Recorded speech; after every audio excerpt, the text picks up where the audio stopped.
अजीब अजीब किस्म का इस भारत के साथ मजाक हुआ है। हम बीमारी की जड़ को, अच्छा वो ऐसे थे, वो ऐसे ही थे।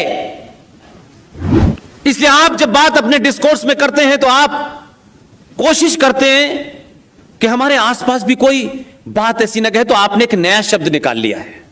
देखिए, भड़काऊ बात कोई मत करिएगा। ये बात है, भड़काऊ क्या है इसमें? भड़क तो आप रहे या मैं रहूं? मैं भड़काऊ बात के अलावा कुछ करता ही नहीं। मेरे जीवन की अंतिम और आखिरी इच्छा यही है कि यह देश भड़क जाए, और इसके भड़काने के पीछे कोई सड़कों पे कत्ल गारत करने का एजेंडा नहीं है।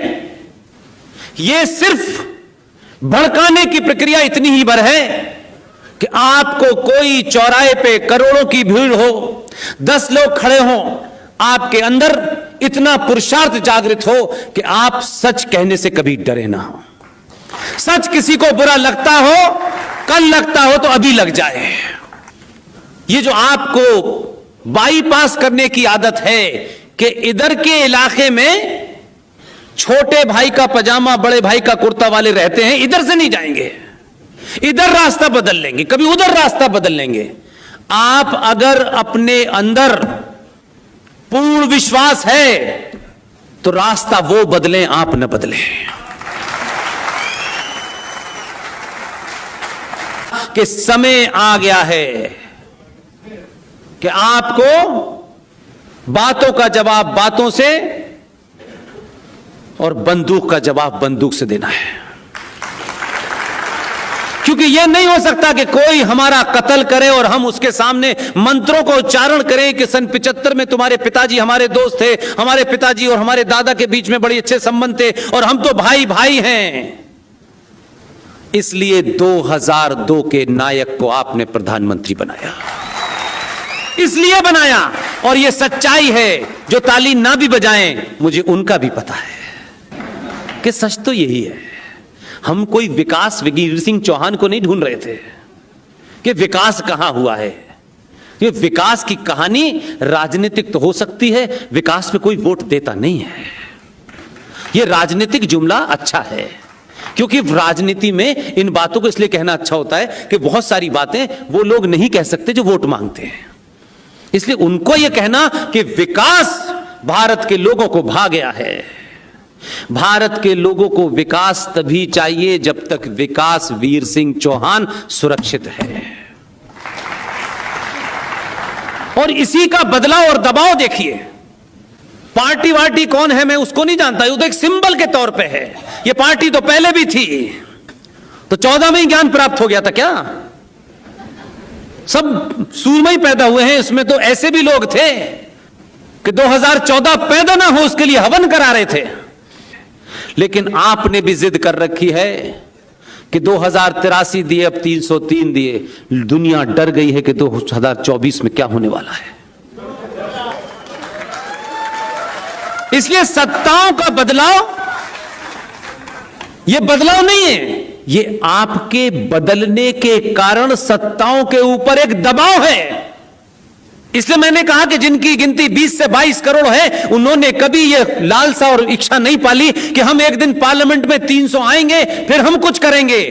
उन्होंने इस देश की सत्ताओं के सामने हत्याओं से, मर्डर से, भीड़ से इस देश के तंत्र को, सत्ताओं को इतना झुकाया कि आपके सत्ताओं ने इस भारत के संविधान, जिसे सुबह शाम भारत का संविधान सर्वोपरि है, पिछले 70 सालों का उठा करके आप निरीक्षण करें तो एक पैरेलल व्यवस्था इस देश में इस्लामिक जिहादी मुसलमान को खुश करने के लिए पैरेलल व्यवस्था खड़ी कर दी है, जो संविधान के खिलाफ है। लेकिन कोई नहीं बोलता है टिकट ना कट जाए कहीं हमारी, क्योंकि लोगों को टिकट की चिंता है, राष्ट्र की चिंता नहीं है। आप पूछ सकते हैं कि मैं क्या कहना चाहता हूं। भारत का संविधान 1950 में बना, हो गई बात। जैसा भी है उस पर डिबेट नहीं करना चाहता, मेरा डिबेट का कोई इंटरेस्ट नहीं है, खासतौर से संविधान पे। संविधान जिन्होंने भी 1950 में बनाया वही लोग पार्टी के ज्यादा थे, उसी मानसिकता के लोग ज्यादा थे। उन्हें अपनी सुविधाओं के अनुसार, क्योंकि सत्ता जाने वाली थी, तो भारत के प्रियम्बल, आप दुनिया का कोई संविधान उठा के देख लें, प्रियम्बल कहीं का बदलता नहीं है। प्रियम्बल जो होता है वो संविधान की आत्मा होता है। संविधान में समय समय पर अमेंडमेंट आते हैं और अमेंडमेंट के तहत उसमें बदलाव होता रहता है, वो समय के हिसाब से होता है, वो पूरी दुनिया में, लेकिन प्रियम्बल में बदलाव नहीं होता। लेकिन हमारे यहां क्या चुप्पी साधी हुई है समाज ने। आपकी चुप्पी के कारण ही वो इतने मुखर होकर झूठ बोलते हैं और आप चुपचाप सुनते रहते हैं। बाबा साहब अंबेडकर का संविधान, जब उस वक्त कॉन्स्टिट्यूशन असेंबली की बहसें चल रही थी, तब भी एक बीमारी किसी ने उठाई थी कि भारत का संविधान सेकुलर होना चाहिए। तब यह चर्चा में आया और लोगों ने खड़े होकर के, किसी ने नहीं, B.R. अंबेडकर जैसे बहादुर आदमी ने उसका जवाब दिया। इसलिए मैं कहता हूं कि किसी का सरनेम देख करके जब आप बात करेंगे तो फिर आप सच नहीं जानेंगे। किसका सरनेम क्या है क्या नहीं है, यह मेरे लिए कतई महत्वपूर्ण नहीं है। B.R. अंबेडकर ने कॉन्स्टिट्यूशन असेंबली की बहस में यह साफ साफ कहा कि भारत अनादिकाल से अनेकों प्रकार की यहां पे सभ्यता आई, मत आए, विचार आए, उसने भारत में अपने आप को बढ़ाया, यहां तरक्की की। हमने आज तक हजारों साल के इतिहास में किसी से यह नहीं पूछा कि तुम भारत की धरती पे आए हो, तुम्हारा मत क्या है, और तुम्हारा मत यह है तो तुम्हें हम यहां नहीं रहने देंगे। भारत भूमि अनादिकाल से, जो तथाकथित सेकुलर वर्ड जो हमने यूरोप से चुरा के लाए थे और किसी एजेंडे के तहत हम उसने भारत के संविधान में इंसर्ट किया, तब अंबेडकर ने कहा कि भारत की धरती में शब्द सेकुलर कहना अपने आप में भारत माता का अपमान करना है। यहां कोई जानना नहीं चाहता किसी से कि भाई किसका मत क्या है, जो है जाएं आप, इस मत जाएं, इस रास्ते से जाएं, सच की प्राप्ति के लिए जाइए। उसका एक श्लोक भी है जो इस देश के प्रधानमंत्री कई बार बीच बीच में बोलते हैं। लेकिन जब जब कुछ पार्टी आगे बढ़ती हैं तब तक वो शोर करते हैं और ये खट से अपॉलोजिस्टिक हो जाते हैं। वही लोग जो संविधान सभा में ज्यादातर जिनकी गिनती थी, उन्होंने उस वक्त संविधान के प्रियम्बल में शब्द सेकुलर नहीं डाला। लेकिन सन 1976 में राजनीतिक रस्साकशी थी और अस्तित्व का सवाल था और किसी एजेंडा था, तो आपने यूरोप की परिकल्पना को उठा करके भारत के संविधान में आपने बिना चर्चा करे प्रियम्बल में शब्द जोड़ा, सेकुलरिज्म और सोशलिज्म। सन 1976 में जब भारत के ज्यादातर नेता जेल में बंद थे और ढंढोरा पिट गया के बाद, तो भाई सवाल पूछना चाहिए, क्या 1976 में आरएसएस के लोग सत्ता में आए थे जो इसको बदलना चाहते थे?